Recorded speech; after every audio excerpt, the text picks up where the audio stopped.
जित्ने बल दिन चाहन्थे जिलेस्पीलाई।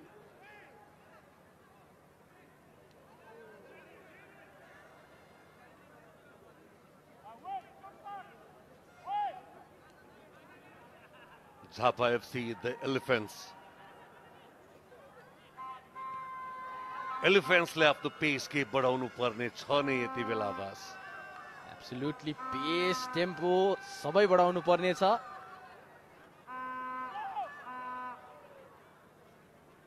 So the goalkeeperलाई Lemajic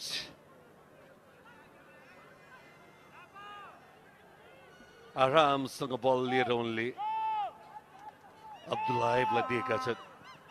कुनै हतार देखाइरहेको छैन दुवै टिमले यति बेला। गेरो बल जित्ने प्रयासमा कुलदीप हल्का पुस्ट गरेका थिए उनले डिफेन्ड गर्ने क्रममा।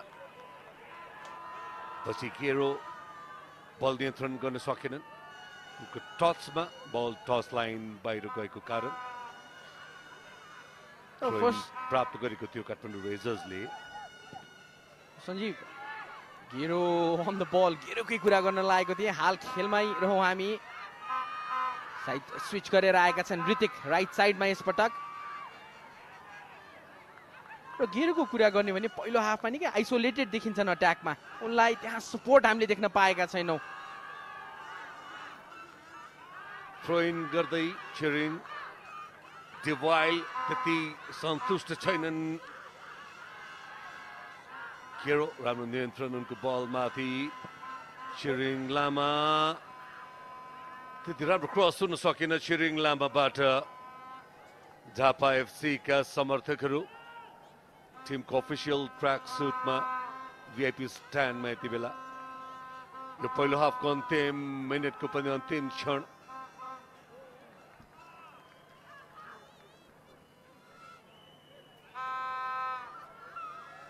There will be a minimum of 2 minutes of added time. Fourth official Shyam दनवालले 2 मिनटसम्म थप गरिएको सङ्केत गरिसकेका छन्। फेरि एकपटक रोहन हल्का पुश गरेका थिए तर कुनै फाउल थिएन। रोहन पेनाल्टी बक्स भित्र टस लाइन बाहिर गइसकेको अवस्था थियो। आफ्नो नियन्त्रणलाई कायम राख्न सकेका थिएनन् रोहनले। निकै दुखी देखिन्छन् रोहन राम्रो अवसर सिर्जना गर्ने क्रममा। पेनल्टी बक्सभित्र प्रवेश गरिसकेको अवस्थामा उनले टस लाइनबाट बल अगाडि बढाइरहँदाखेरि टस लाइनको थोरै मात्र बल बाहिर गएको अवस्था थियो। यो पास निकाल्नु अगाडि बल क्रस गर्ने क्रममा सायद त्यहाँ घाइते हुन पुगेका थिए रोहन। के ढिलो हुन पुग्यो सञ्जीव, जुन बल कट प्याक गर्न चाहन्थे। राम्रो रन थियो उनको, राम्रो कम्बिनेसन थियो टिममेटसँग। थपिएको 2 मिनटको हामी दोस्रो मिनटमा छौँ। लकेन फ्रम द राइट बक्समा अप्सन्स। अन्तिम अवसर पहिलो हाफमा यो ऋतिकका लागि पास लखेनको। ऋतिकको क्रस त्यति राम्रो हुन सकेको थिएन। फेरि पनि बल जित्न सफल लखेन र यो लखेनलाई लाग्दै बल बाहिर गएको थियो। काठमाडौँ रेजर्सलाई थ्रो इनको अवसर। Well defended there Gillespie Jangkarki.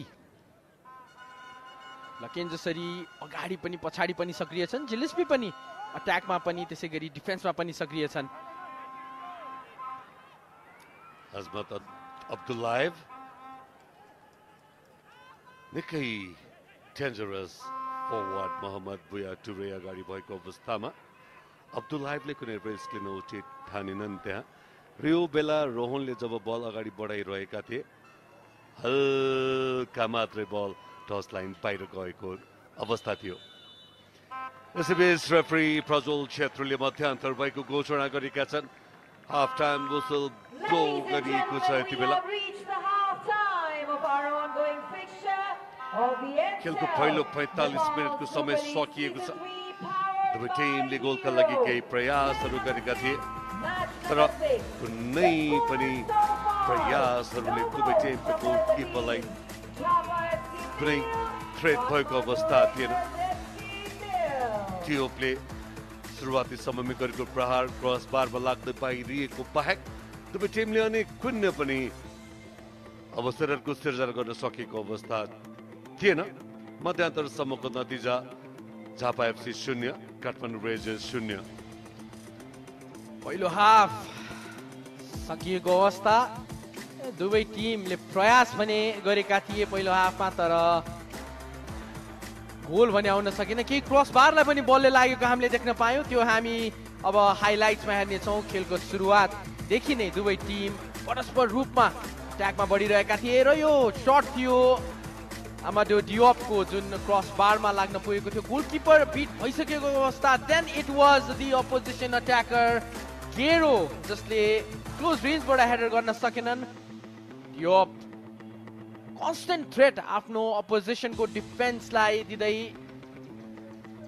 Set पिसको अवसरहरू पनि थियो। वाउ, घाइते हुँदाखेरि पनि निम्बान्जा लेमेजिक प्रोफिस्ट गर्न त्यहाँ चुकेनन्। And that is that. अब हामी लागौँ यस खेलको पहिलो हाफको म्याच स्ट्याट्सतिर। Ball possession Jhapa FC 49, Kathmandu Rangers 51।